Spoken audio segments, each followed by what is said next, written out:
안녕하십니까. 2027년에 치러지는 다음 대통령 선거에서 이제 범보수, 지금의 여권, 모두 통틀어서 한동훈 법무장관의 위치가 톱 체제를 완전히 굳힌 것으로 그렇게 드러나고 있습니다. 중앙선거 여론조사심의위원회, 여기에 이제 공개된 리서치 뷰, 한 달에 한 번씩 하는 원래 여론조사가 있습니다. 거기에 범보수 진영 차기 대권주자 적합도를 조사를 했는데요. 한동훈 장관 26%, 유승민 국민의힘 전 의원 14%, 홍준표 대구시장 9%, 오세훈 서울시장 7%, 이준석 국민의힘 전 대표 6%, 원희룡 국토부 장관 4%, 안철수 국민의힘 의원 3%. 이런 순서입니다. 그러니까 뭐 여당, 야당, 보수, 진보, 중도 할 것 없이 전 국민을 상대로 한 조사에서 한동훈이 26%로 단연 1등을 차지하고 있습니다. 이것을 조금 세분화해서 본다면 보수층에서는 한동훈 장관에 대한 차기 지도자로서의, 국회의원이 아니고요, 차기 대권 주자로서의 그 지지도가 47%, 한 달 전에 비해서 무려 10%포인트가 수직 상승을 했습니다. 더더군다나 중요한 것은 국민의힘, 여당, 국민의힘, 이 여당을 지지한다는 사람들만 별도로 조사했을 때는 무려 58%, 절반 이상입니다. 따라서 지금이라도 당내 경선을 해서, 국민의힘 내부에서 경선을 해서 국민의힘 당원들의 투표로만 차기 지도자를 뽑는다 했을 때 한동훈 장관이 압도적인 1등을 하는 것으로 그렇게 나와 있습니다.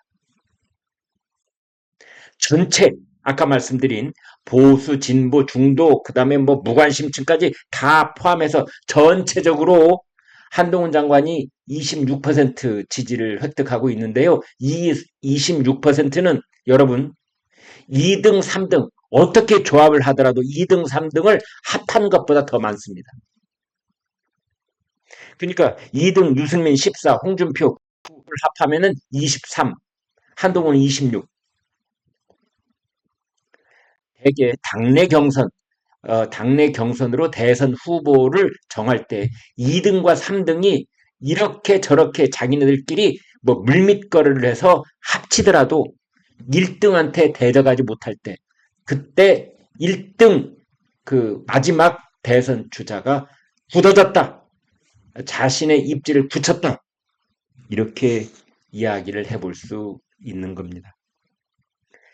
반면에 범진보, 그러니까 더불어민주당, 뭐 정의당, 기타 등등 이쪽에 있는 그런 인사들 중에 차기 대권주자 적합도를 조사를 했더니 이재명 37%, 이낙연 16%, 김동연 8.5%, 이탄희 5%, 심상정, 박용진 3%, 그다음 비명계, 이원욱 2%, 이렇게 돼 있습니다. 그런데 여기 또 아주 중요한 점이 하나 있는데요. 아까 말씀드린 것처럼 한동훈은 치고 올라가는 그런 트렌드인데 이재명은 지난달 기준 4%포인트가 급락한 그런 수치다, 이렇게 볼 수 있겠습니다. 그래서 우리가 여론조사를 볼 때 그 당시의 수준이 어디까지 와 있느냐, 이것도 중요하지만 그것의 흐름을 보는 것이 그보다 몇 배 중요한데, 한동훈은 지금 계속해서 치고 올라가는 그런 흐름을 보이고 있고, 이재명은 꺾어서 내리막길을 타고 있는 그런 흐름을 보이고 있습니다. 네. 한동훈 법무장관, 뭐 며칠 사이에 한동훈 법무장관에 대한 인사 발령이 있을 것 같아요. 이제 그래서 후임 법무장관이 지명이 되고 한동훈 장관은 이제 본격적으로 총선판에 뛰어들어서 국민의힘 총선 캠프를 지휘하고 본인 역시 비례대표 혹은 지역구 중에서는 이제 어디, 뭐 이런 것들이 결정이 될 것으로 보입니다. 선거 캠프에서 어떤 역할을 할지, 공동선대위원장, 뭐 이런 자리가 지금 얘기가 나오고 있는데 여기에서 또 하나 변수가 있습니다.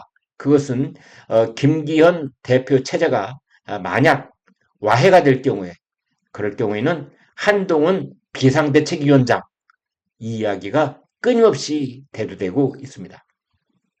네, 여러분 고맙습니다.